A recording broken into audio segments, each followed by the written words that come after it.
जादुई हथौड़े की कहानी।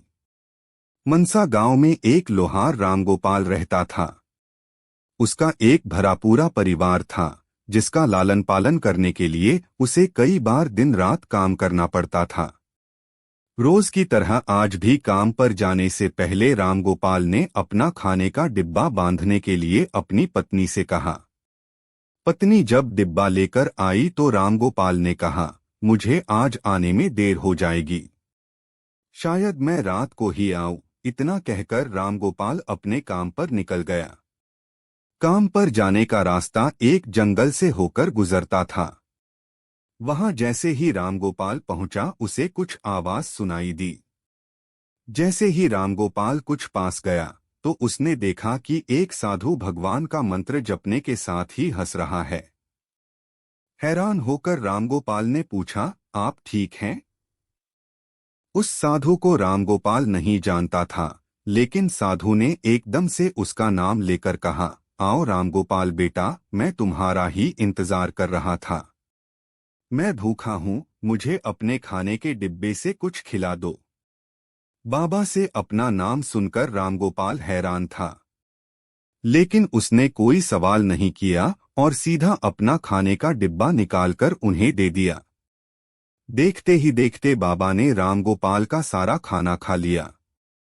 उसके बाद उस साधु ने कहा, बेटा मैं तो सारा खाना खा गया, अब तुम क्या खाओगे? मुझे माफ करना। रामगोपाल ने कहा, कोई बात नहीं बाबा, मैं काम के लिए बाजार जा रहा हूँ तो मैं वहीं कुछ खा लूंगा। यह सुनकर उस साधु ने रामगोपाल को खूब आशीर्वाद दिया और भेंट के तौर पर एक हथौड़ा दे दिया। रामगोपाल ने कहा, आपका आशीर्वाद काफी है, मैं इस हथौड़े का क्या करूंगा? इसे आप ही रखिए। साधु ने जवाब देते हुए कहा, बेटा यह मामूली हथौड़ा नहीं है, यह जादुई हथौड़ा है जो मेरे गुरु ने मुझे दिया था और अब मैं तुझे दे रहा हूं क्योंकि तुम्हारा दिल साफ है।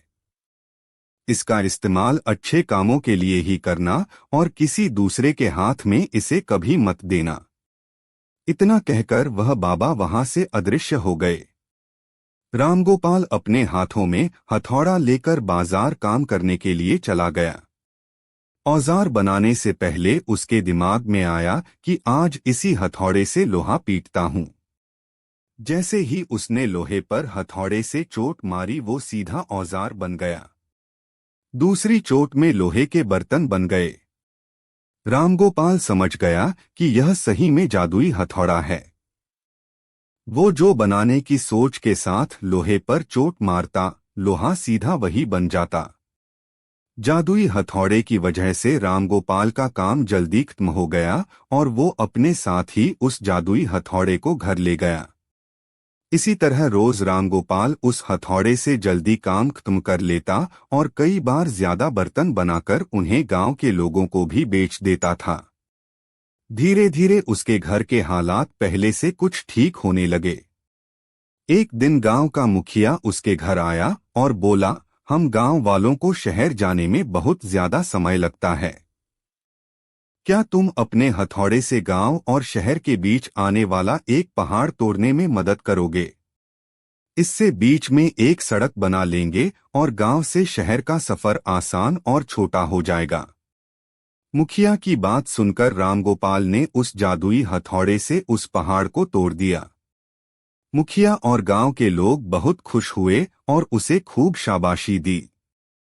पहाड़ तोड़ने के बाद घर लौटते समय लोहार के मन में हुआ कि इस जादुई हथौड़े से मेरा काम जल्दी हो जाता है, लेकिन कुछ ज्यादा फायदा तो हो नहीं रहा है। इसी सोच में डूबे हुए लोहार घर जाने की जगह दुखी होकर जंगल की तरफ चला गया। उस जंगल में वही साधु बाबा लोहार को दोबारा दिखा। लोहार ने उन्हें अपने मन की सारी बातें बता दीं। साधु ने कहा, इसका उपयोग सिर्फ औजार और बर्तन बनाने व पहाड़ तोड़ने तक सीमित नहीं है। इससे तुम अपने मन का कुछ भी बना सकते हो और किसी भी कठिन चीज को आसानी से तोड़ सकते हो। रामगोपाल ने अच्छे से साधु बाबा से उस जादुई हथौड़े को इस्तेमाल करने का तरीका सीखा। उसके बाद रामगोपाल ने बहुत धन कमाया। आज रामगोपाल एक अमीर आदमी बन गया है। अभी भी वो जब भी जरूरत महसूस होती है उस जादुई हथौड़े का इस्तेमाल कर लेता है। कहानी से सीख, चाहे कोई वस्तु हो या दिमाग, इनका इस्तेमाल पूरी तरह से करना चाहिए। साथ ही अपने पास मौजूद सामान का मोल समझना जरूरी है। व्यर्थ हताश होने से काम नहीं बनता। Subscribe my channel. Thanks for watching.